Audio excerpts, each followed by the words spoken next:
To other stories, some residents in Kebbi State have looted government warehouses, making off with palliatives and food supplies worth 5 billion naira. The looters also broke into some private facilities, overpowering the security forces and guards and making off with essential food items.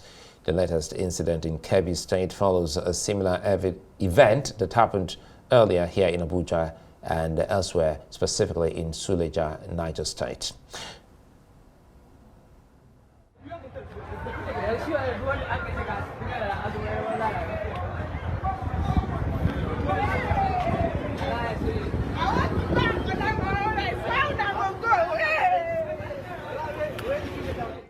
Yeah, those pictures actually are pictures here in Nigeria. Now the looting highlights a growing trend of desperation amid difficult economic times.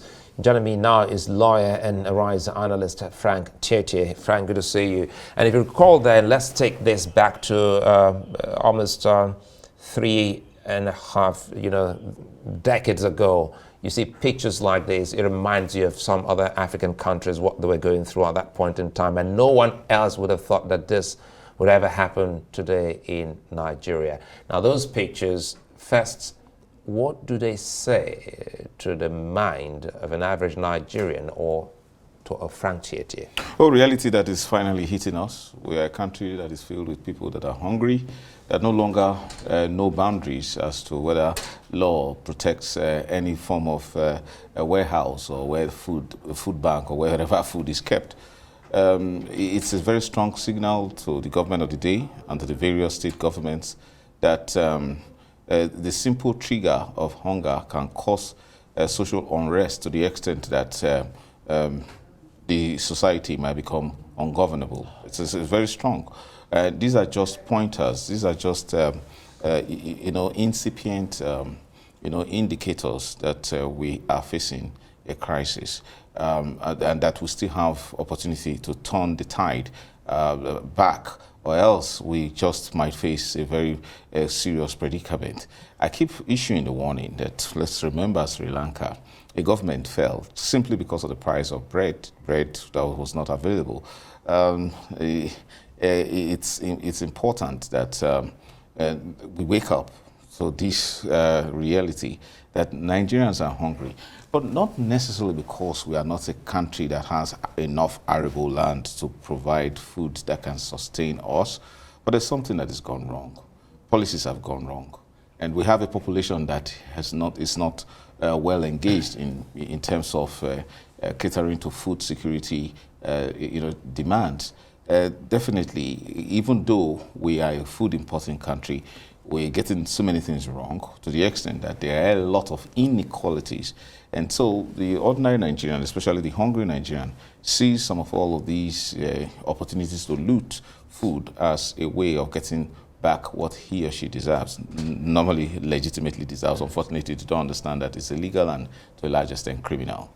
You know, it comes back to governance.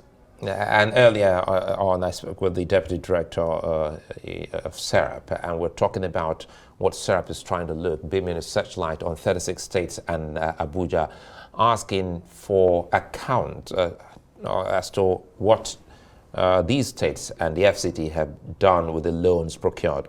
So if we look inwards, and these are states' warehouses, and does this also reflect that some of these key programs of governments, subnational governments, haven't actually been well managed? Not so well managed. It goes beyond that. What SERAP is actually insinuating is the high level corruption that has been associated with some of these social security interventions, is both especially at the federal government level, and then many of the loans that have been given for the purpose of administering palliatives to residents, individuals and citizens at the state level, which also have not worked. I actually thought we were going to interrogate Governor Diri's pronouncement. I have that. Okay, now that you're talking about the Governor Diri, just give me a minute. Yes. We'll come back to you. So let's look at Governor Diri speaking about palliatives. As a government, what can we do when we see people hungry? We look for palliatives. But palliative is a short-term solution. doesn't address our problems. Our long-term solutions, for me, are the technical colleges that we are building all across Bayelsa State. Our long-term solutions, for me, are the roads that we are building all across Bayelsa State. Our long-term solutions, for me, are the skills acquisition programs that we're organizing in Bayelsa State. Governor of Bayelsa there, and it's a temporary measure. Well, even as a temporary measure, it's not working, because we are talking about FCT and various states that have received monies for the distribution of palliatives, and we still have very hungry citizens that are willing to defy law enforcement and then to loot warehouses. Palliatives will never work, have actually never worked, especially in our country where we don't have the structures to support the distribution of palliatives. We saw the imbroglio, the sad event that associated the distribution of palliative in Nasarawa State University. That's it. It's because we don't have a social register that can actually determine and help policy implementers to determine who are those who are actually vulnerable, those are extremely poor in our country. And we were saying who actually receives palliatives and how. Many of these palliatives end up in the marketplace. So it also shows you that the middlemen, who are oftentimes public servants, find a way of frustrating the palliative program. We need to go beyond, doling out, giving out, gifts in such a manner without commensurate responsibility, without the structures that will enable such palliatives to, encourage or help local industries, for example, local farmers. It's sad that we just carry money and then we start sharing in marketplaces, and without realizing that this has it should have a way of curing poverty. There is a growing level of poverty across the land, so we haven't had those. We need to have programs that would deal with poverty, and that's the way the governor is talking about. I don't think he's saying long term. Do you want people to die before long term programs are done? And Frank, is it right to say that governments, across levels, are taking advantage of the religiosity of Nigerians? Because the religious tenets of many Nigerians would say always give to the needy. Lent just ended. We've seen a lot of Christians, a lot of Muslims during the month of Ramadan give to the very poor people. Is it that the governments are looking to such niceties? Not quite. From individuals? Not quite. Because it would seem as if that hadn't happened, it would have been worse, what we're saying now. I agree, but you say it also shows you the level of inequality. First, we must appreciate our country is a signatory to the international law obligation for the right of every Nigerian to social security. But the point is that should social security be a responsibility of the federal government or the state government, or be left for individual Nigerians who have money but are driven by religious, motivations? But I think modern societies don't work like that. Now, again, we have to take responsibility, especially at the state level. So you don't expect that if we begin to operate a fiscal system, I'm talking a taxation system that ensures that those who are stable, those who have more money, are made to give more to cater to those who are vulnerable, those who don't have work, those who are elderly, they're sick, children, and those who are actually very poor. Now, that shouldn't really be a national responsibility of the federal government alone. State governments that are unable to lift their populations from the poverty zone should also now begin to find ways of directly ensuring that there are employment programs that can help alleviate poverty. And I like what the governor said. I didn't quite agree with him that the building of roads has a way of alleviating poverty, but setting up skill acquisition programs, moving away from grammar schools to technical schools, moving where we can have persons who are trained on how to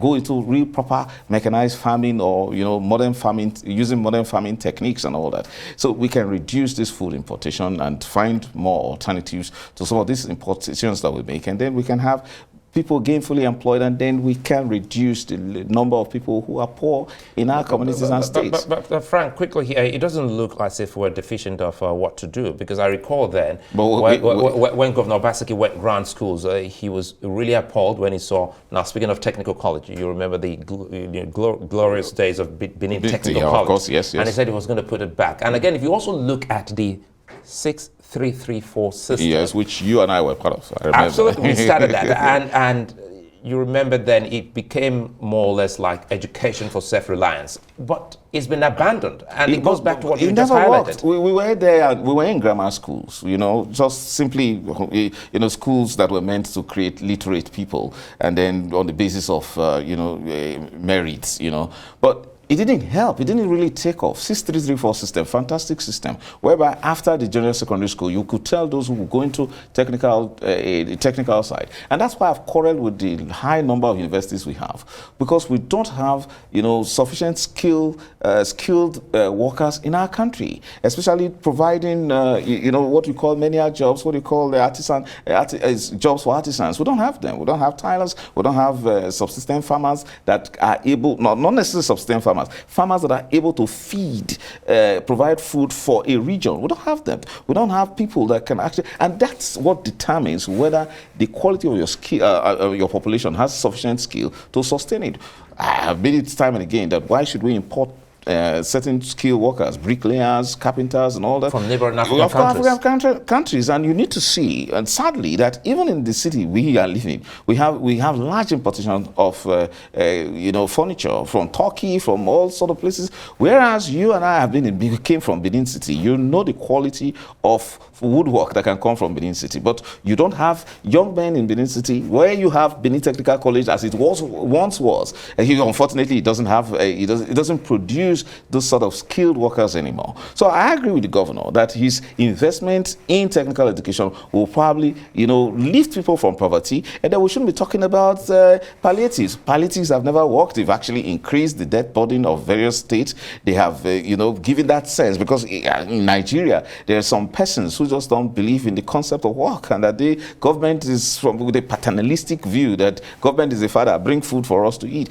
That must change. So we need to first of all work at, you know, reducing the poverty level in our country. If we do that, then we can realize that instead of palliatives, probably we'll talk about food stamps, in a situation where you go through that process of obtaining food stamps, and then the government subsidizes food to the extent that it is indirectly subsidizing farmers, and then we can have a robust economy. But right now the economy is bad, and you keep having restive citizens who are indicating now that anything can happen, because when they no longer have anything to eat, when they no longer have any more warehouses to break, then they probably eat the rich or break into the homes of the rich, and we don't pray for that in our country. Well, Frank, I think we should have a weekly national conversation on solutions. I think it's something we should work on. Frank Tietie, Arise News analyst and lawyer. Always a delight. My pleasure.